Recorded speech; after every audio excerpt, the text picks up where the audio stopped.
உங்களுக்கு அமைதி உரித்தாக. அன்பார்ந்தவர்களே, மரியன்னையின் ஓராண்டில் வீடியோ வழி விவிலிய வாசிப்பு திட்டத்தின் 176ஆம் நாளுக்குள் இன்று நம்ம நுழைந்திருக்கிறோம். அன்பார்ந்தவர்களே, இன்றைக்கி நம்ம 2 அரசர்களில் 8ஆம் அதிகாரம் மட்டும் வாசிக்க போகிறோம்.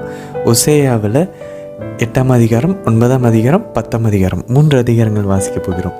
கூடவே திருப்பாடல் 108ஆம் அதிகாரத்தை இன்றைக்கி நம்ம வாசிக்க போகிறோம். இன்றைக்கி 2 அரசர்கள் 8ஆம் அதிகாரத்தில் நம்ம ஏற்கனவே 2 குறிப்பேட்டில் பார்த்த யோராம் மற்றும் அகசியா, இந்த 2 யூதாவினுடைய அரசர்களுடைய அவங்க செஞ்ச விஷயங்களை பற்றிலாம் இன்றைக்கி நம்ம ஏற்கனவே வாசித்தது தான். இன்றைக்கி அதை திரும்பவும் கூடுதலான ஒரு சில விவரங்கள், ஒரு சில வேறு ஒரு பார்வையிலிருந்து நம்ம 1 அரசர்களினுடைய பார்வையிலிருந்து பார்க்க போகிறோம். சரி, இவங்க யார் மாதிரி நடந்துக்கிட்டாங்க நமக்கு ஏற்கனவே நன்றாக தெரியும். நம்ம 2 குறிப்பேட்டில் வாசித்தோம். இவங்க தாவீதை போல அல்லாமல் இவர்கள் கடவுளுடைய பார்வையில் தீயதென செய்து ஆகாபின் வழியில் நடந்தார்கள், யெரொபெயாமினுடைய வழியில் நடந்தாங்க. ஸோ நமக்கு பாருங்களேன், தோராவில் நம்ம என்ன பார்த்தோம்? அந்த முதல் 5 புத்தகத்தில் ஆண்டவருக்கு அஞ்சி தீமையை விட்டு விலகி ஆண்டவருடைய கட்டளைகளை கடைபிடித்து அவரை முழு மனதோடு அன்பு செய்யணும். இந்த 4 விஷயங்களை நம்ம யோபு, தோரா இதன்லேருந்துலாம் நம்ம மைண்டில் இது பதிஞ்சிருச்சு, பைபிளை வாசிச்சு. ஆனால் இப்போது இந்த 1 சாமுவேல், 2 சாமுவேல், 1 அரசர்கள், 2 அரசர்கள், 1 குறிப்பேடு, 2 குறிப்பேடில் யாரை போல் நடக்கிறோம்? நம்மளுடைய உள்ளம் தாவீதை போல் இருக்கிறதா ஆண்டவருடைய பார்வையில்? இல்லை நம்மளுடைய உள்ளம் யெரொபெயாம், ஆகாபை போல் இருக்கிறதா? இந்த ஒரு விஷயத்தை நம்மளுடைய மனசில் பதிய வச்சுக்கிட்டே இருக்க ஆழமாக. ஆண்டவருடைய பார்வையில் நல்ல வழியில் நடக்கிறோமா இல்லை தீய வழியில் நடக்கிறோமா? சரி, இன்றைக்கி ஒசேயா 8ஆம் அதிகாரத்தில் 10ஆம் அதிகாரம் வரைக்கும் தொடர்ந்து நம்ம திரும்பவும் அதை கண்டினியூஷன் தான் பண்ண போகிறோம். ஆண்டவர் இஸ்ரேல் மக்கள் மேலே வழக்கு தொடுக்கக்கூடிய அந்த விஷயங்கள், இஸ்ரேலினுடைய அவ்விசுவாச தன்மையை ஆண்டவர் திரும்பவும் வழக்குக்கு கூப்பிடுறத நம்ம இன்றைக்கி வாசிக்க போகிறோம். இன்றைக்கி திருப்பாடல் 108 திரும்பவும் தாவீது அரசர் அழகான ஒரு திருப்பாடலை எழுதியிருக்கார். நம்ம ஏற்கனவே இதை இன்னொரு திருப்பாடலை வாசித்தோம். பி எக்ஸால்டட் ஓ காட், ஆண்டவரை ஏற்றி போற்றக்கூடிய ஒரு அழகான திருப்பாடல். நம்ம சந்தோஷமாக இருக்கும் போதெல்லாம் நம்மளே குருக்கள் லிட்ரேச்சர் ஆஃப் தி ஹவர்ஸ் படிப்பாங்க. அப்படின்னா என்ன, அவங்க இந்த டிவைன் ஆஃபீஸ் அவங்க நம்ம வாசிக்கிறோம் இல்லையா, 119ஆவது திருப்பாடலில் ஒரு நாளைக்கு நான் 7 முறை ஜெபித்தேன் அப்படின்னு சொல்லி தாவீது குறைஞ்சது 3 முறையாவது ஜெபிக்கிறத நம்ம பார்க்குறோம். ஸோ இந்த divine office, literature of the ஹவர்ஸ்லாம் குருக்கள் கன்னியர்கள்லாம் ஜெபிப்பாங்க. ஒரு நாளைக்கு 7 முறை, சில பேர் 5 முறை ஜெபிப்பாங்க, சில பேர் 3 முறை, குறைஞ்சது 3 முறையாவது ஜெபிக்க வேண்டும். ஸோ அதெல்லாம் அவங்க பண்ணுவாங்க. ஸோ அந்த டைமில் மெயின் அந்த திருப்பாடல்கள் தான் இருக்கும். நம்ம வருத்தமாக இருக்கிறோமா, இந்த லிட்ரேச்சர் ஆஃப் த ஹவர்ஸ் அவங்களுக்கு முழுசாக அதிகமாக வர்றது திருப்பாடல்கள் தான் இருக்கும். ஸோ வருத்தமாக இருந்தால் அதுக்கு ஒரு திருப்பாடல் இருக்குது, சந்தோஷமாக இருந்தால் அந்த திருப்பாடல் இருக்குது. அன்பானவர்களே, வருத்தப்படும் போது எதிர்மறையான எண்ணங்களுக்குள்ளே போயிட வேணாம். சாத்தானுடைய அந்த சோதனைக்குள்ளே நம்ம என்ன திரும்ப உடனே பண்ணணும், பைபிள் எடுத்து ஒரு திருப்பாடலை எடுத்து நம்மளுடைய அந்த வருத்தத்தை ஒரு ஜெபமாக மாற்றலாம், சந்தோஷத்தை ஒரு ஜெபமாக மாற்றலாம், இல்லை டயர்டாக இருக்கா அதையும் ஜெபமாக மாற்றலாம். எது வேணாலும் ஆண்டவர் நம்ம எங்கே இருக்கிறாரோ அங்கே நம்ம சந்திக்கிறார். நம்ம எந்த நிலையில் இருக்கிறோமோ அவர்கிட்ட திரும்புகிறோமா அப்பாவை போல், அவ்வளோதான். அது மட்டும் இல்லை பாருங்கள், நம்ம இன்றைக்கி ஒசேயாவில் வாசிப்போம். ஆண்டவர் எஃப்ராயிம், யூதா. எஃப்ராயிம்னா சொல்லும் போதெல்லாம் இஸ்ரேல் மக்களை குறிக்கிறாங்கன்னு அர்த்தம், அந்த வடக்கு பகுதி மக்களை. மானசே, எஃப்ராயிம் சொல்லும்போது வடக்கு பகுதி இஸ்ரேல், யூதான்னு சொல்லும்போது தெற்கு பகுதி யூதர்கள், யூதா குலத்தை, தாவீதின் குலத்தை குறிக்கக்கூடியது. தாவீது, பெஞ்சமின், சிமியோன் குலங்களை குறிக்கக்கூடியது. ஸோ எஃப்ராயிமே அப்படின்னா இஸ்ரேல் மக்கள் மொத்தத்தையும் தான் ஆண்டவர் சொல்கிறாருன்னு அர்த்தம். அவங்கெல்லாம் ஆண்டவர் திட்டுறாரு, அவங்க மேலே அவங்கள குற்றம் சுமத்துறதை நம்ம பார்ப்போம். ஆனால் அதே ஆண்டவர் இன்றைக்கி திருப்பாடலில் பாருங்கள், ஆண்டவர் எவ்வளோ நேசிக்கிறாரு. நான் ஒரு குழந்தைய ஒரு அப்பா எப்படி கீழ்ப்படுத்துவாரோ அதே போல் கீழ்ப்படுத்தவனை நான் ட்ரை பண்ணுறவனை நான் கீழ்ப்படிய வைக்கிறேன் அப்படின்னு சொல்லி ஆண்டவர் சொல்கிறாரு. யூதா தான் என்னுடைய செங்கோல், எஃப்ராயிம் என்னுடைய தலைச்சீரா அப்படின்னு சொல்லி ஆண்டவர் நேசிக்கிறதையும் நம்ம இன்றைக்கி திருப்பாடலில் பக்கத்துலேயும் நம்ம வாசிப்போம். ஸோ ஒரு அப்பா எப்படி ஒரு பையன் தவறான வழியில் போனால் கண்டிப்பான், ஆனால் அதே நேரத்தில் அதே அப்பா அவரை எவ்வளோ நேசிக்கிறார் அப்படின்றத அந்த 2 பக்கத்தையும் இன்றைக்கி நம்ம தொடர்ந்து பக்கத்தில் வாசிக்கலாம். சரி அன்பந்தர்களே, இன்றைய தினத்திற்கான விவிலிய வாசி பகுதிக்குள்ளே நம்ம ஜெபத்தோடு இணையலாம். தந்தை, மகன், தூய ஆவியாரின் பெயராலே ஆமேன். தந்தையாம் யாவே இறைவனை அழைத்து ஜெபிப்போம். அருள் நிறைந்த அன்னை மரியே வாழ்க, ஆண்டவர் உம்முடனே, பெண்களுக்குள்ள ஆசை பெற்றவர் நீரே அம்மா. உம்முடைய திருவயிற்றின் கனியாகிய இயேசு கிறிஸ்துவும் ஆசை பெற்றவரே. புனித அன்னை மரியே, இறைவனின் தாயே, பாவிகளாயிருக்கிற எங்களுக்காக இப்பொழுதும் எங்கள் இறப்பின் வேளையிலும் வேண்டிக்கொள்ளும் அம்மா. ஆமேன். ஆண்டவர் இயேசுவை அழைத்து ஜெபிப்போம். அருள் நிறைந்த அன்னை மரியே வாழ்க, ஆண்டவர் உம்முடனே, பெண்களுக்குள் ஆசை பெற்றவர் நீரே அம்மா. உம்முடைய திருவயிற்றின் கனியாகி இயேசு கிறிஸ்துவும் ஆசை பெற்றவரே. புனித அன்னை மரியே, இறைவனின் தாயே, பாவிகளாயிருக்கிற எங்களுக்காக இப்பொழுதும் எங்கள் இறப்பின் வேளையிலும் வேண்டிக்கொள்ளும் அம்மா. ஆமேன். தூய ஆவியானவரை அழைத்து ஜெபிப்போம். அருள் நிறைந்த அன்னை மரியே வாழ்க, ஆண்டவர் உம்முடனே, பெண்களுக்குள்ள ஆசை பெற்றவர் நீரே அம்மா. உம்முடைய திருவயிற்றின் கனியாகிய இயேசு கிறிஸ்துவும் ஆசை பெற்றவரே. புனித அன்னை மரியே, இறைவனின் தாயே, பாவிகளாயிருக்கிற எங்களுக்காக இப்பொழுதும் எங்கள் இறப்பின் வேளையிலும் வேண்டிக்கொள்ளும் அம்மா. ஆமேன். அரசர்கள் 2ஆம் நூல், அதிகாரம் 8. எலிசா தாம் உயிர்ப்பித்துக் கொடுத்த சிறுவனின் தாயான பெண்ணை நோக்கி, நீயும் உன் குடும்பத்தினரும் இவ்விடத்தை விட்டு புறப்பட்டு உங்களுக்கு வசதியான வேறொரு இடத்தில் தங்கியிருங்கள். ஏனெனில் ஆண்டவர் பஞ்சத்தை வருவித்துள்ளார். அது நாட்டில் 7 ஆண்டுகள் நிலைத்திருக்கும் என்றார். எனவே அப்பெண் எழுந்து கடவுளின் அடியவர் வாக்கின்படி செய்தார். அவரும் அவருடைய குடும்பத்தினரும் புறப்பட்டு பெலிஸ்தியர் நாட்டுக்குச் சென்று அங்கு 7 ஆண்டுகள் தங்கியிருந்தனர்.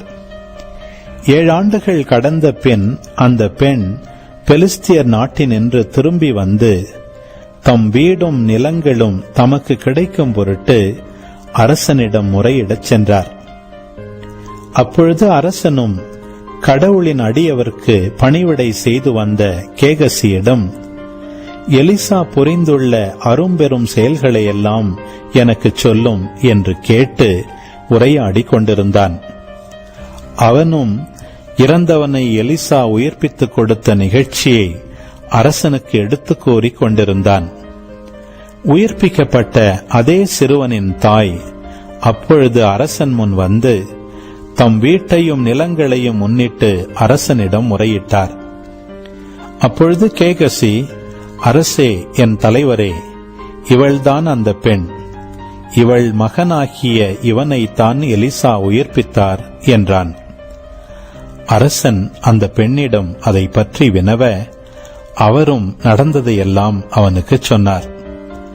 அப்பொழுது அரசன் ஓர் அலுவலனை அழைத்து அவளுடைய உடைமைகள் எல்லாவற்றையும் அவளுக்கு திருப்பி கொடுத்துவிடு.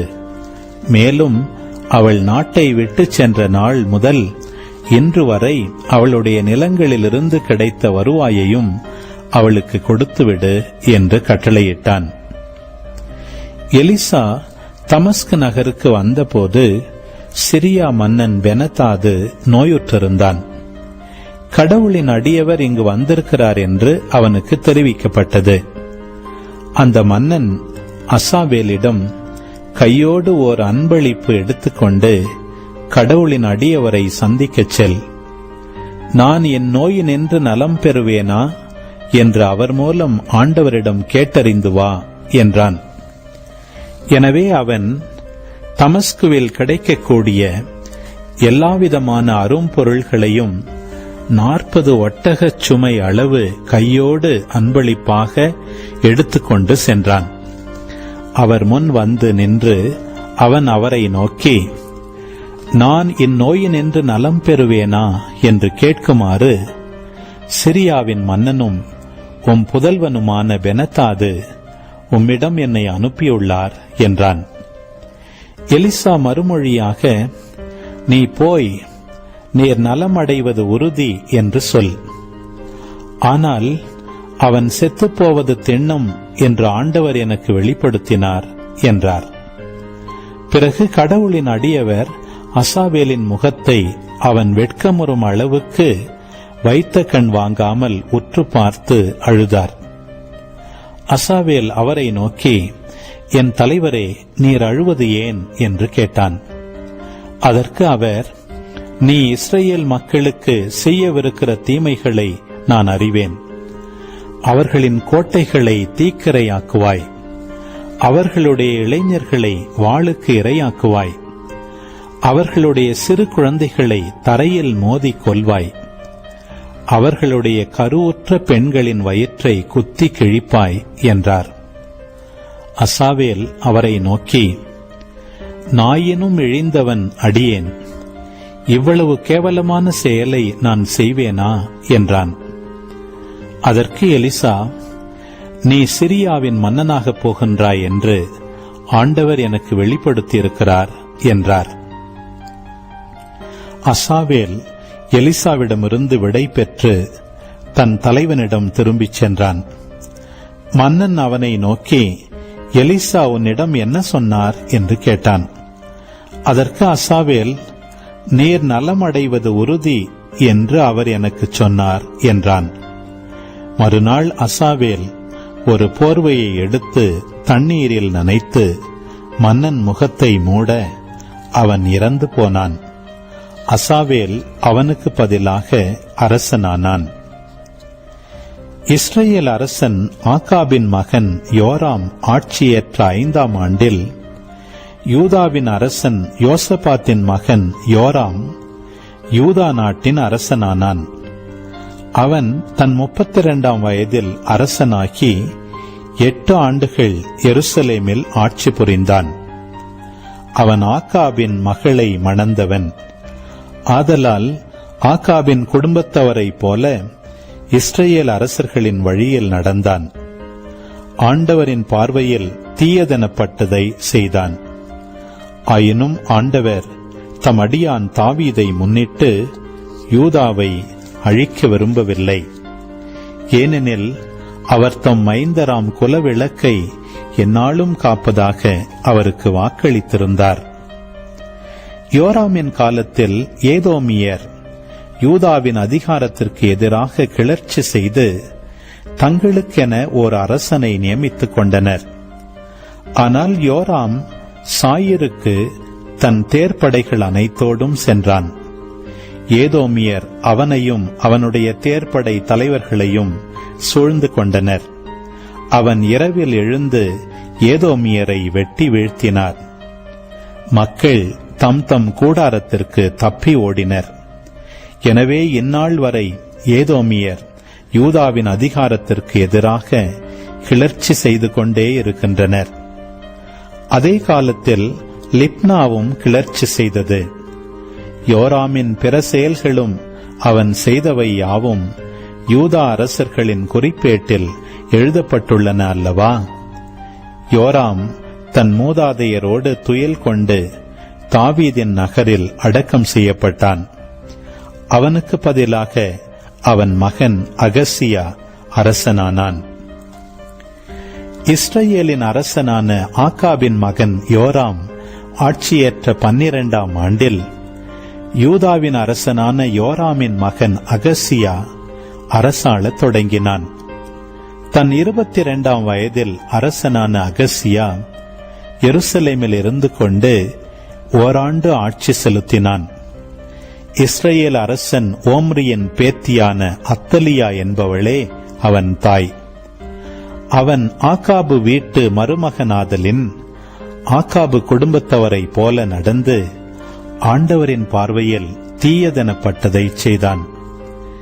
மேலும் சிரியாவின் மன்னன் அசாவேலுக்கு எதிராய் போரிட ஆகாபின் மகன் யோராமுடன் ராமோத்து கிளையாதுக்கு போனான்.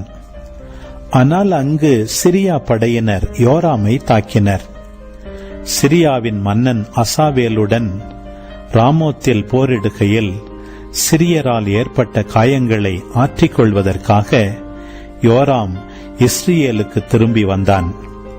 அப்பொழுது யூதாவின் அரசனான யோராமின் மகன் அகசியா ஆகாபின் மகனும் காயமுற்றிருந்தவனுமான யோராமை இஸ்ரேலில் காணச் சென்றான். ஓசேயா ஆகமம் அதிகாரம் 8. எக்காலத்தை ஊது. கழுகு ஒன்று ஆண்டவருடைய வீட்டின் மேல் பாய்ந்து வருகின்றது. அவர்கள் என் உடன்படிக்கையை மீறினார்கள், என் திருச்சட்டத்தை மீறி நடந்தார்கள். இஸ்ரவேலர் என்னை நோக்கி கூக்குரலிட்டு, எங்கள் கடவுளே, நாங்கள் உம்மை அறிந்திருக்கிறோம் என்று சொல்கின்றார்கள். இஸ்ரவேலரோ நலமானதை வெறுத்துவிட்டார்கள். பகைவன் அவர்களை துரத்துவான். அவர்கள் தாங்களே அரசர்களை ஏற்படுத்திக் கொண்டார்கள். அது என்னாலே அன்று. அவர்களே தலைவர்களை நியமித்துக் கொண்டார்கள். அதை பற்றியும் நான் ஒன்றும் அறியேன். தங்கள் வெள்ளியாலும் பொன்னாலும் தங்களுக்கென சிலைகளை செய்தார்கள். தாங்கள் அழிந்து போகவே அவற்றை செய்தார்கள். சமாரியா மக்கள் வழிபடும் கன்றுக்குட்டியை நான் வெறுக்கின்றேன். என் கோபத்தீ அவர்களுக்கு எதிராய் எரிகின்றது. இன்னும் எத்துணை காலம் அவர்கள் தூய்மையடையாது இருப்பார்கள்? அந்த கன்றுக்குட்டி இஸ்ரவேலிடமிருந்து வந்ததன்றோ? அது கடவுள் அல்லவே. கைவினைஞன் ஒருவன்தானே அதை செய்தான். சமாரியாவின் கன்றுக்குட்டி தவிடு பொடியாகும். அவர்கள் காற்றை விதைக்கிறார்கள், கடும் புயலை அறுப்பார்கள். வளரும் பயிர் முற்றுவதில்லை, கோதுமை நன்றாக விளைவதில்லை. அப்படியே விளைந்தாலும் அந்நியரே அதை விழுங்குவர். இஸ்ரவேல் விழுங்கப்பட்டாயிற்று. இப்பொழுது அவர்கள் வேற்றினத்தார் நடுவில் உதவாத பாத்திரம் போல் இருக்கின்றார்கள். அவர்கள் தனிமையில் திரிகிற காட்டு கழுதை போல் அசீரியாவை தேடி போனார்கள். எப்ராயிம் மக்கள் தங்கள் காதலருக்கு பொருள் கொடுத்து வருகிறார்கள். கைகூலி கொடுத்து வேற்றினத்தாரை அவர்கள் துணைக்கு அமர்த்தி கொண்டாலும் இப்பொழுதே நான் அவர்களையும் சேர்த்து சிதறடிப்பேன். தலைவர்கள் ஏற்படுத்திய மன்னன் சுமத்தும் சுமையில் சிறிது காலம் துயருறுவார்கள்.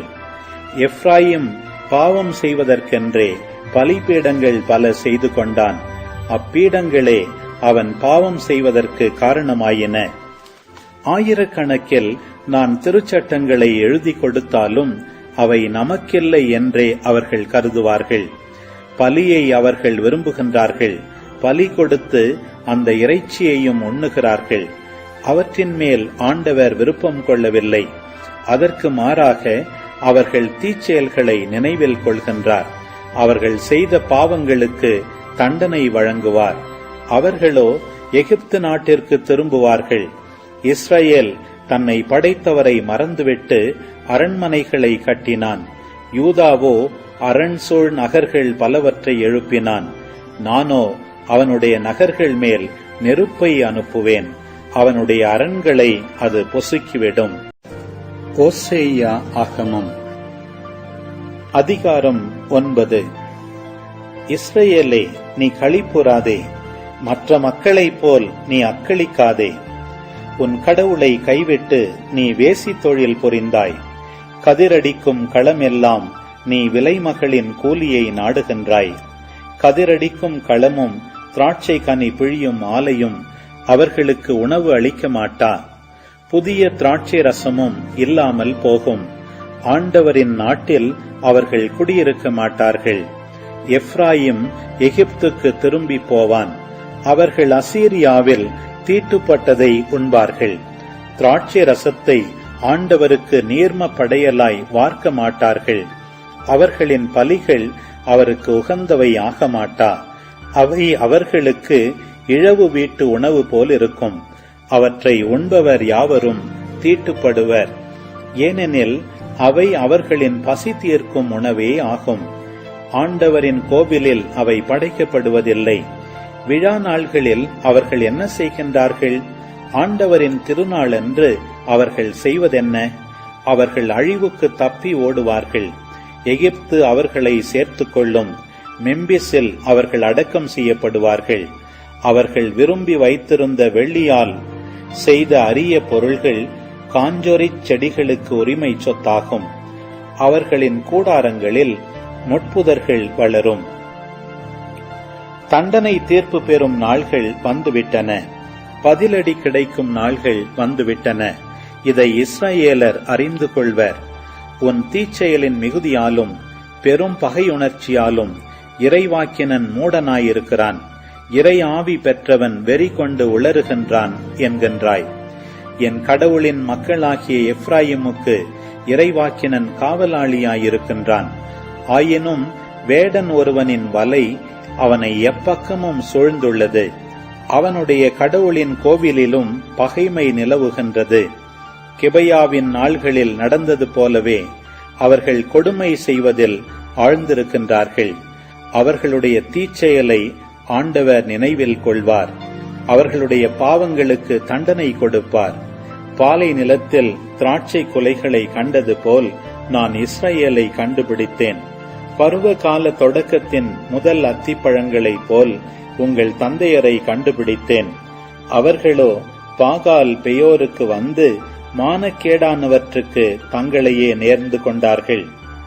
எப்ராயிமின் மேன்மை பறவை போல் பறந்தோடிவிடும். அவர்களுக்குள் பிறப்போ கருத்தாங்குவதோ கருத்தரிப்பதோ எதுவுமே இராது. அவர்கள் பிள்ளைகளை பெற்று வளர்த்தாலும் ஒருவனும் எஞ்சியிராமல் அப்பிள்ளைகளை இழக்கச் செய்வேன். நான் அவர்களை விட்டு அகன்றுவிட்டால் அவர்களுக்கு ஐயோ கேடு. நான் பார்த்ததற்கிணங்க எப்ராயிம் தம் மக்களை கொள்ளை பொருளாய் ஆக்கியிருக்கின்றான். எப்ராயிம் தம் மக்களையெல்லாம் கொலைக்களத்திற்கு கூட்டிச் செல்வான். ஆண்டவரே, அவர்களுக்கு கொடுத்தருளும். எதை கொடுப்பீர்? கருச்சிதைவையும் கருப்பையையும் பால் சுரவா முலைகளையும் கொடுத்தருளும். அவர்களின் கொடுஞ்செயல்கள் யாவும் கில்காலில் உருவாயின. அங்கேதான் நான் அவர்களை பகைக்கத் தொடங்கினேன். அவர்களுடைய தீச்செயல்களை முன்னிட்டு என் வீட்டினின்றும் நான் அவர்களை விரட்டி அடிப்பேன். இனி அவர்கள் மேல் அன்பு கொள்ள மாட்டேன். அவர்களின் தலைவர்கள் அனைவரும் கலகக்காரராயிருக்கிறார்கள். எப்ராயிம் மக்கள் வெட்டுண்டு வீழ்ந்தார்கள். அவர்களுடைய வேர் உலர்ந்து போயிற்று. இனிமேல் அவர்கள் கனி கொடுக்க மாட்டார்கள். அவர்கள் பிள்ளைகளை பெற்றாலும் நான் அவர்களுடைய அன்பு குழந்தைகளை கொன்று விடுவேன். என் கடவுள் அவர்களை தள்ளிவிடுவார். ஏனெனில் அவர்கள் அவருக்கு செவி கொடுக்கவில்லை. வேற்றினத்தார் நடுவில் அவர்கள் நாடோடிகளாய் திரிவார்கள். ஓசேயா ஆகமம் அதிகாரம் 10. இஸ்ரவேல் தழைத்து வளர்ந்த திராட்சை கொடி. அது மிகுதியான கனிகளை தனக்கே தாங்கி நிற்கின்றது. எவ்வளவு மிகுதியாக கனிகளை கொடுத்ததோ அவ்வளவு மிகுதியாய் பலிபீடங்களை அமைத்தது. எத்தகைய சிறப்புடன் நாடு செழிப்புற்றதோ அதற்கு இணையாய் சிலை தூண்கள் சிறப்பு பெற்றன. இருமனம் கொண்ட மக்களாகிய அவர்கள் தங்கள் குற்றத்திற்காக தண்டனை பெறுவார்கள். ஆண்டவர் அவர்களுடைய பலிபீடங்களை தகர்த்திடுவார். அவர்களுடைய சிலை தூண்களை நொறுக்கிடுவார். அப்போது அவர்கள், நமக்கு அரசன் இல்லை, ஆண்டவருக்கு நாம் அஞ்சி நடக்கவில்லை, அரசன் இருந்தாலும் நமக்கு என்ன செய்வான் என்பார்கள். வீண் வார்த்தைகளையே அவர்கள் பேசுகின்றார்கள். பொய்யானை இட்டு உடன்படிக்கை செய்கின்றார்கள். ஆதலால் வயலின் உழவுச்சால்களில் முளைக்கும் நச்சு பூண்டுகள் போல தண்டனை தீர்ப்பு முளைக்கும். சமாரியாவில் குடியிருப்போர் பெத்தாவேனில் உள்ள கன்றுக்குட்டியை முன்னிட்டு நடுங்குவர். அதன் மேன்மை இப்பொழுது மறைந்து போயிற்று. அதை குறித்து அதன் மக்கள் துயரடைவார்கள். அதன் குருக்களும் அதற்காக புலம்புவார்கள்.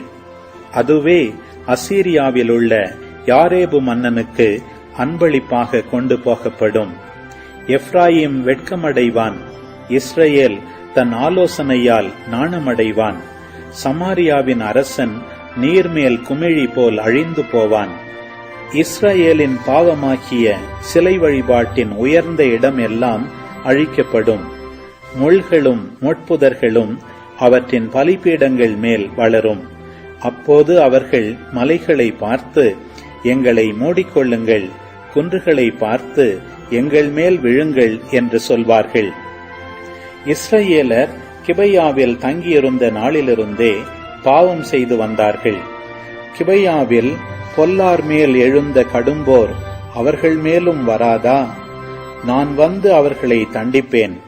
அவர்கள் செய்த இரட்டை தீச்செயல்களுக்கு தண்டனை வழங்கும் பொருட்டு அவர்களுக்கு எதிராக வேற்றினத்தார் ஒன்று கூடுவர். எப்ராயிம் நன்றாக பழக்கப்பட்டதும் புனையடிக்க விரும்புவதுமான பசுவாயிருக்கின்றான். நானோ அதன் அழகான கழுத்தின் மேல் நுகத்தடியை வைப்பேன். எப்ராயிமை ஏரில் போட்டுவேன். யூதா உழுவான், யாக்கோபு அவனுக்கு பரம்படிப்பான். நீதியை நீங்கள் விதைத்துக் கொள்ளுங்கள், அன்பின் கனியை அறுவடை செய்யுங்கள். உங்கள் தரிசு நிலத்தை உழுது பண்படுத்துங்கள்.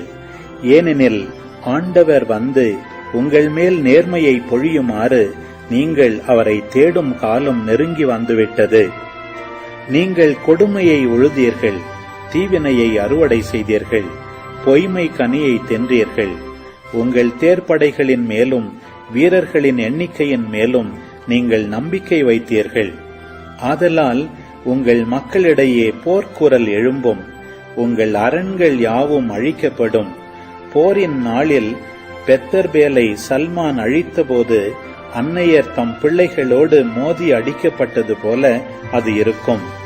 பெத்தேலே, உன் கொடிய தீவினைக்காக உனக்கும் இவ்வாறே செய்யப்படும்.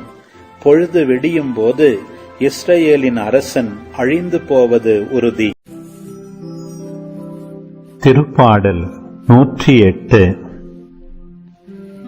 என் உள்ளம் உறுதியாயிருக்கின்றது.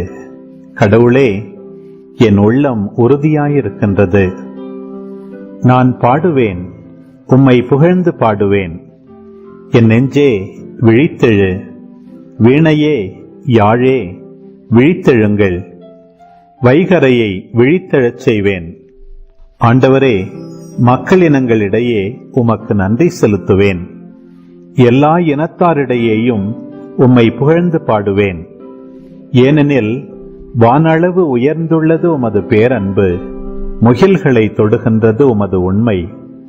கடவுளே, வானங்களுக்கு மேலாக நீர் உயர்வு பெறுவீராக. பாரெங்கும் உமது மாட்சி விளங்குவதாக. உம் அன்பர்கள் விடுதலை பெறுமாறு உமது வலக்கையால் அவர்களுக்கு துணை செய்யும். என் விண்ணப்பத்திற்கு பதில் அளியும்.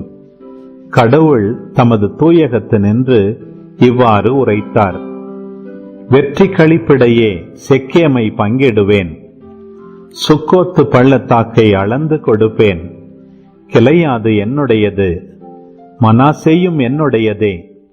எப்ராயிம் என் தலைச்சீரா, யூதா என் செங்கோல். மோவாபு எனது பாதங்கழுவும் பாத்திரம். ஏதோமின் மீது எனது மிதியடியை எறிவேன். பெலிஸ்தியாவை வென்று ஆர்ப்பரிப்பேன். அரண்சூழ் நகரினுள் என்னை இட்டுச் செல்பவர் யார்? ஏதோம் வரைக்கும் என்னை கூட்டிச் செல்பவர் யார்? கடவுளே, நீர் எங்களை கைவிட்டு விட்டீரன்றோ? கடவுளே, நீர் எங்கள் படைகளோடு புறப்படவில்லை அன்றோ? எதிரியை மேற்கொள்ள எங்களுக்கு உதவும். மனிதர் தரும் உதவியோ வீண். கடவுளின் துணையால் வீரத்துடன் போரிடுவோம். அவரே நம் எதிரிகளை மிதித்து விடுவார். ஆமேன். ஆண்டவர், இந்த நாளுக்கான இந்த அழகான இறை வார்த்தைகளுக்காக நன்றி செலுத்துகிறோம் அப்பா. ஆண்டவரே, நாங்கள் எங்களுடைய உயர்விலும் எங்களுடைய தாழ்விலும் எங்களுடைய மன அமைதி இழந்து விடாமல், பொறுமையை இழந்து விடாமல், உங்கள் மேலே எப்பயுமே நிலையாக நம்பிக்கையை பதித்து வைத்திருக்க அருள் தாரும் அப்பா. அம்மா, நாங்கள் ஆண்டவரை உங்களுடைய ஆன்மாவை எப்படி ஏற்றி போட்டுருச்சோ அதே போல் எங்களுடைய ஆன்மாவும் ஏற்றி போட்டுட்டோம் அம்மா. எங்கள் வாழ்க்கையில் இருக்கக்கூடிய நிறைகளை பார்க்கக்கூடிய உள்ளத்தை தாங்கம்மா. குறைகளை ஆண்டவரிடம் தாழ்ச்சியோடு ஏற்றுக்கொண்டு அதை பரிகாரமாக ஒப்பு கொடுத்து எங்களுடைய வாழ்வில் அதை எல்லாத்தையும் ஆண்டவர்கிட்ட நெருங்கிறதுக்கான ஒரு சூழ்நிலைக்காக ஒரு வாய்ப்பாக பார்க்க நாங்கள் பரிசுத்தம் அடைவதற்கான ஒரு கருவிகளாக எங்களுடைய துன்பங்களை அப்பா அனுமதிக்கக்கூடிய ஒரு டிசிப்ளின், ஒரு கீழ்ப்படிதலினுடைய ஒரு கருவியாக பார்க்க எங்களுக்கு ஞானத்தை தந்துடலும் அம்மா. எங்களை மனசு ஆறுதலையும் அந்த ஒரு கம்ஃபர்ட்டையும் எங்களுக்கு தந்துடலும் அம்மா. தந்தை, மகன், தூய ஆவியாரின் பெயராலே ஆமன். அன்பர்களே, இன்னைக்கு பாருங்கள், ஓசேயா 8ஆம் அதிகாரத்தில் 4ஆம் வசனத்தில் பாருங்கள், அவர்கள் தாங்களே அரசர்களை ஏற்படுத்தி கொண்டார்கள். அது என்னால் அன்று, அவர்களே தலைவர்களை நியமித்து கொண்டார்கள். அதை பற்றியும் நான் ஒன்றும் அறியேன். அன்மதிலே நம்ம ஒரு வேலைக்கு போயிட்டு வந்தோன்னா நம்ம வீட்டில் நம்மளுடைய கணவன்கிட்டேயோ இல்லை மனைவிக்கிட்டேயோ பிள்ளைங்கக்கிட்டேயோ இல்லை அம்மா அப்பா கிட்டேயோ இல்லை அக்கா தங்கச்சிங்கிட்ட அண்ணன் தம்பிங்கிட்ட நம்ம சொல்லுவோம். அதே மாதிரி வேலை செய்கிற இடத்துக்கு போகும்போது வீட்டில் நடக்கிறத பற்றி டிஸ்கஸ் பண்ணுவோம். ஏன் அதெல்லாம் பண்ணாமலே இருக்கலாமே. நம்ம ஒரு முடிவு எடுக்கிறதுக்கு முன்னாடி அதை பற்றி நம்ம ஆலோசிக்கிறோம், மற்றவங்ககிட்ட பேசுகிறோம். அன்பார்ந்தவர்களே, அதே போல் தானே ஆண்டவரும் எதிர்பார்ப்பார். அவர் அப்பான்னு தானே சொல்கிறார். அம்மாவும் அப்படி தானே எதிர்ப்பாங்க, மாதாவும் அப்படி தான் எதிர்பார்ப்பாங்க. அதே போல் ஆண்டவர் இயேசுவும் எதிர்பார்ப்பார். அதே போல் ஆவியானவரும் எதிர்பார்ப்பார். அதே போல் புனிதர்களும் நம்மளுடைய அண்ணன் அக்காங்க தான், அவங்களாம் தம்பி தங்கச்சிங்க தான். ஸோ பாருங்களேன், ஆண்டவர் நீங்களாக நியமிச்சுக்கிட்டீங்க, நீங்களாக பண்ணிக்கிட்டீங்க, என் கூட எதாவது பேசுனீங்களாப்பா. ஆண்டவர் அங்கே வந்து அவருடைய டாமினேஷனை காட்ட விரும்பல. ஆண்டவர் ஒரு உறவுக்காக கூப்பிட்றாரு. உன் ஃபேமிலி மெம்பர்ஸ் கூட நீ பேசுகிறே, அதே போல் தானே ஆவிக்குரிய வகையில் நானும் இருக்கிறேன். உனக்கு அவங்கள கொடுத்ததே நான் தானே, என் கூட பேச மாட்டேங்கிறேன்னு ஆண்டவர் கேட்பார். ஸோ எல்லாத்துலேயும் ஜெபத்தில் எடுத்துகிட்டு போய் அழகாக உட்காந்து it takes only 2 minutes or 5 minutes, ஒரு 5 நிமிஷம் 10 நிமிஷம் அமைதியாக நற்கரணை பிரசன்னத்தில் ஒரு பைபிள் எடுத்து வச்சு உட்காந்துக்கிட்டு ஒரு ஜெபமாலை கையில் உட்கார வச்சுட்டு ஒரு 10 minutes சொல்லிக்கிட்டே மாதா கிட்டே பேசலாமே. வாயில் இருந்த மாதிரியே ஜெபிச்சுக்கிட்டே மாதா கிட்டே பேசலாமே. அம்மா எனக்கு இது கஷ்டமாக இருக்குது, எனக்கு இது எப்படி பண்ணணுன்னு தெரிலம்மா. அம்மா ரொம்ப தேங்க்ஸ்மா எனக்கு இதை கொடுத்ததற்கு. ஏன் ஆண்டவர்கிட்டே மாதாக்கிட்டேயும் பேசக்கூடாது? பைபிள் ஒரு பேசேஜை வாசிச்சுட்டு அந்த ஒரு அதிகாரத்தில் அந்த ஒரு பகுதிக்குள்ளே நம்ம உள்ளே போய் கண்ணை மூடி தியானிச்சுக்கிட்டு அந்த இடத்துல ஏன் நம்ம ஆண்டவர்கிட்ட பேசக்கூடாது? புனிதருடைய புத்தகம் புனிதர்கள்கிட்ட கூட ஏன் நம்ம பேசக்கூடாது? 8ஆம் வசனம் பாருங்கள். இப்பொழுது அவர்கள் வேற்றினத்தார் நடுவில் உதவாத பாத்திரம் போல இருக்கிறார்கள். அழகான ஒரு டேர்ம், நமக்கு நன்றாக தெரியும். பிரிந்து போன சகோதரர் எழுதின பாடல் தான், தேவகுமாரா தேவகுமாரா. உதவாத ஒரு உடைந்த பாத்திரமாக நம்ம இருக்கிறோம். அதில் அழகாக அந்த பாடலில் வரும். நம்ம வந்து அந்த ஒரு உதவாத பாத்திரமாக நான் இருக்கிறேன் ஆண்டவரே. நானும் ஒரு காலத்தில் அப்படி தான் ஃபீல் பண்ணேன். அதான் பாருங்களேன், எனக்கு ரொம்ப தொட்ட வார்த்தை, உங்களுடைய வல்லமையை நான் இழந்துட்டேன் ஆண்டவரே. உங்களை விட்டு ஆண்டவர் சொல்கிறப்பாங்க, என்னை விட்டு வெளியே அகன்று போகிறதுனா என்னன்னு நீங்கள் தெரிஞ்சுக்கணும். அதை உணர்ந்துட்டா போதும் அனுபவங்களே. நம்ம யாரும் நமக்கு பின்னாடி வந்து ஜெபமாலை ஜெபிக்கணும், நம்ம யாரும் நமக்கு பின்னாடி வந்து ஜெபிக்கணும், பைபிளை வாசிக்கணும் சொல்லவே தேவையில்லை. அவர் இல்லாமல் எப்படி வாழ்க்கை இருக்கும் அப்படின்றத நம்ம உணர்ந்துட்டோம்னு வச்சுக்கோங்க. நம்மளும் உணர்ந்துட்டு தான் இருக்கோம், அதை நம்ம ஃபேஸ் பண்ணிட்டு தான் இருக்கோம் அந்த பிரச்சனைகள். ஆனால் அது அவர் இல்லாததுனால தான் அந்த மன நிம்மதி இல்லை. அவரை விட்டு பிரிஞ்சதுனால தான் எனக்கு இந்த பிரச்சனை. அவரை விட்டு பிரிஞ்சதுனால தான் நான் இந்த பாவத்தில் விழுந்தேன். எனக்கு இந்த பிரச்சனைகள், அந்த லிங்க்கை பார்க்க ஆரம்பிச்சிட்டோன்னா யாருமே நமக்கு ஆண்டவரை தேடணும்னு சொல்லவே தேவையில்லை. அந்த லிங்க்கை பார்க்குறதுக்கான அருளை ஆண்டவர் கொடுத்தாருன்னா போதும் அன்பந்தர்களே, அது ஒன்று போதும். எனக்கு அதுதான் உதவுனுச்சு. 12ஆம் வசனம் பாருங்கள். ஆயிரக்கணக்கில் நான் திருச்சட்டங்களை எழுதி கொடுத்தாலும் அவை நமக்கில்லை என்றே அவர்கள் கருதுவார்கள். ஓ, எவ்வளோ பாருங்கள் அன்பந்தர்களே. இப்போது அதான் பிரச்சனை. எனக்கு தெரிஞ்ச நிறைய என்னுடைய நெருக்கமான சொந்தக்காரங்க, நெருக்கமான ஃப்ரெண்ட்ஸு, ஏன் நானே கூட முன்னாடி செலக்டிவாக பைபிளில் இருக்கிற எனக்கு பிடிச்ச வசனங்களை எடுத்து எனக்கு பிடிச்ச மாதிரி என் வாழ்க்கையை வாழ்கிறதுக்கு அதை பயன்படுத்திக்கிட்டேன். பைபிளில் இருக்கிற எல்லா வசனங்களையும் எனக்கு தான் நான் என்னைக்கு நினைக்கிறேனோ, நம்ம நினைக்கிறோமோ, அப்போ தான் அது வந்து நம்ம வாழ்க்கையை மாற்றும். கஷ்டமான வசனங்கள் எனக்கு இல்லைன்னு நம்ம நினச்சிட்ருக்கோம். ஆண்டவர் இன்றைக்கி அதான் கம்ப்ளைண்ட் பண்ணுறாரு. எத்தனை திருச்சட்டங்கள் எழுதி கொடுத்தாலும் அவையெல்லாம் நமக்கில்லை என்றே அவர்கள் கருதுகிறார்கள். ஆனால் ஒரு சில வசனங்கள் எடுத்துக்கொள்வோம். இப்போ உதாரணத்துக்கு பாருங்கள், குருத்துவம் கன்னியர்கள் எனக்கு அந்த ஒரு அழைப்பு இல்லைன்னு நினைக்கிறவங்க என்ன பண்ணுவாங்க, ஆண்டவர் அவர்களை ஆணும் பெண்ணுமே படைச்சார், அப்புறம் எதுக்கு அப்படி படைச்சாருன்னு சொல்லணும். பாருங்கள், குடிக்கணும்னு நினைக்கிறவங்க என்ன பண்ணுவாங்க, திமோத்தி வசனத்தை எடுத்து நம்ம நேற்று ஏற்கனவே பார்த்தோம். ஸோ அவங்களுக்கு என்ன பிடிக்குமோ அதை எடுத்து வச்சுக்கிறாங்க. ஆண்டவர் பாருங்கள், எதை உண்றதுனால தீட்டு இல்லை. பாருங்கள், அப்போஸ்தலர்கள் உண்றாங்க, சாப்பிட்றது ஃபாஸ்டிங் பண்ணாதவங்க என்ன பண்ணுவாங்க, அதுக்கேற்ற வசனங்களை தேடி அதனால மனசை தேத்திக்கிட்டு ஓடிக்கிட்டு இருப்பாங்க.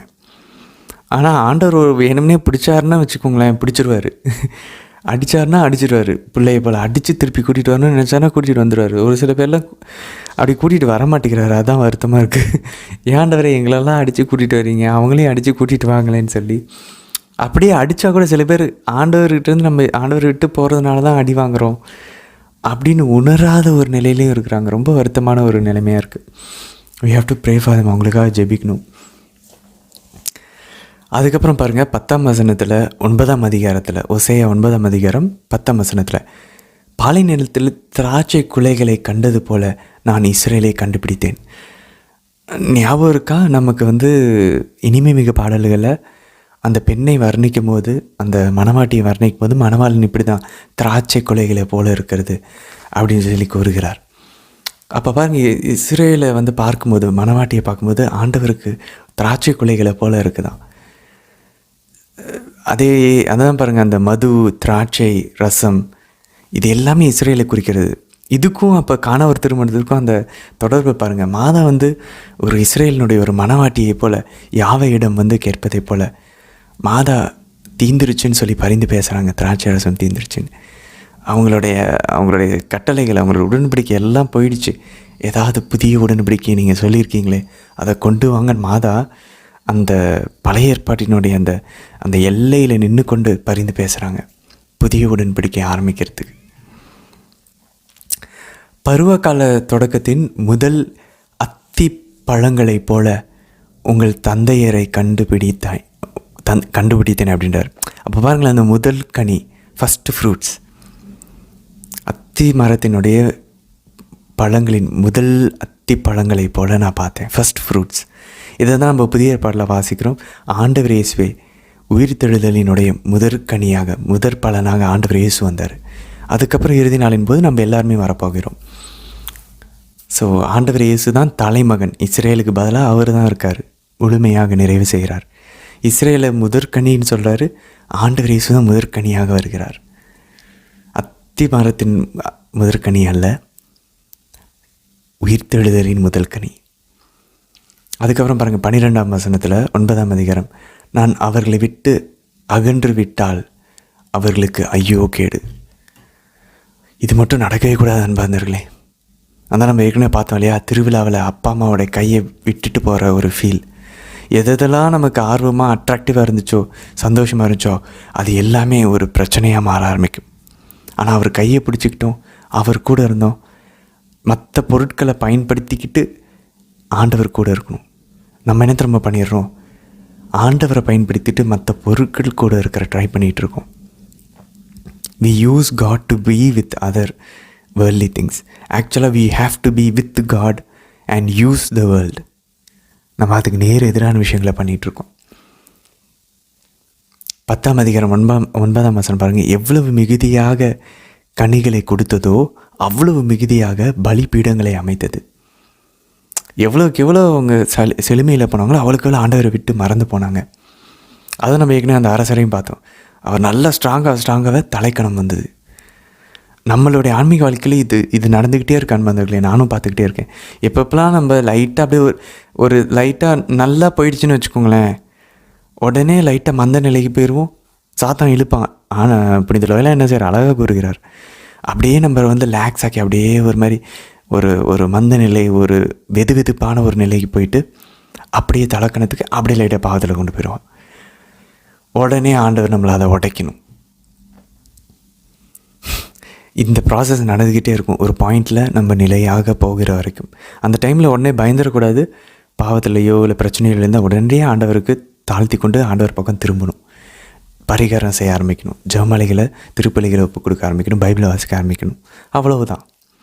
ஆண்டவர் நம்மளை திரும்பி கூட்டிகிட்டு வந்துடுவார். நம்மளை எப்படியாவது வழி நடத்திடுவார். முழுமையான அந்த பர்ஃபெக்ஷனை கூட்டிகிட்டு வந்துடுவார். கிறிஸ்தவ முழுமைக்கு, கிறிஸ்டியன் பர்ஃபெக்ஷன். 8ஆம் வசனம் பாருங்கள், ஓசேயா 10ஆம் அதிகாரத்தில், எங்களை மூடிக்கொள்ளுங்கள், குன்றுகளை பார்த்து எங்கள் மேல் விழுங்கள் என்று சொல்வார்கள்.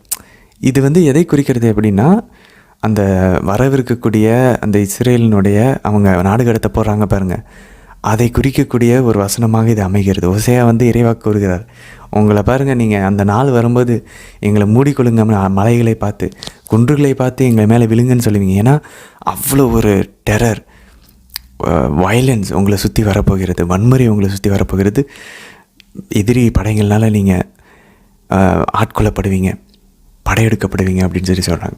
ஸோ இதை பாருங்கள், ஆண்டவர் லூக்கா நற்செய்தி 23ஆம் அதிகாரம் 28-30 வசனங்கள். எருசலேம் மகளிர் ஆண்டவர் சிலுவை சுமந்து போகும்போது அழுந்துக்கிட்டே வராங்க. அப்போ ஆண்டவர் பார்த்து சொல்கிறார், உங்களுக்காக உங்களை பிள்ளைகளுக்காக அழுங்கள், ஒரு நேரம் வரும், ஒரு காலம் வரும், அப்பொழுது மலைகளை பார்த்து எங்களை மூடிக்கொள்ளுங்கள், குன்றுகளை பார்த்து எங்கள் மேல் விழுங்கள் நீங்கள் சொல்லுவீங்க. இதான் ஆண்டவர் என்ன சொல்கிறாரு அப்படின்னு பார்த்தோன்னா, வரவிருக்கக்கூடிய ஆண்டவருக்கு பின்னாடி கிபி 70களில் திரும்பவும் எருசலேம் ஆலயம் இடிக்கப்படும். ரோமியர்களால் அவர்கள் மொத்த எருசலேமும் தேட்டுள்ளே ரேன்சாக்ட், அந்த மொத்த நகரமும் ஃபுல்லாக சின்னாபின்னமாக்கப்படும். ஸோ அந்த டைமில் ஆண்டவர் இப்படி அதை இறைவாக்காக ஆண்டவர் இயேசு கூறுகிறார். எதை? ஒசேயா 10ஆம் அதிகாரம் 8ஆம் வசனத்தை எடுத்து கூறுகிறார். திருவெளிப்பாடு 6ஆம் அதிகாரம் 16ஆம் வசனத்தில் திரும்பவும் இது கூறப்படுகிறது. அந்த நாட்களில் நம்ம மலைகளை பார்த்து நம்மளை மூடிக்கொள்ளும், குன்றுகளை பார்த்து எங்களை மேல் விழுங்கன்னு சொல்லுவோம். ஏன்னா அது இறுதி தீர்ப்பை குறிக்கிறது. நம்மளுடைய லாஸ்ட் டே, ஆண்டவர் இயேசுவின் 2ஆம் வருகையின் போதும் நமக்கு இப்படி தான் தோணுமா, அப்படிப்பட்ட நிகழ்வுகள் நடக்கும். ஸோ ஃபஸ்ட்டு இஸ்ரேல் நாடு கடத்தப்பட்டு நகரம் அழிக்கப்பட்டு கோயில் அழிக்கப்பட்டுச்சு. செகண்டு ஆண்டவருக்கு பின்னாடி, அப்புறம் ஆண்டவருடைய 2ஆம் வருகையின் போது. 13ஆம் வசனம் பாருங்கள், ஓசையா 10ஆம் அதிகாரம்.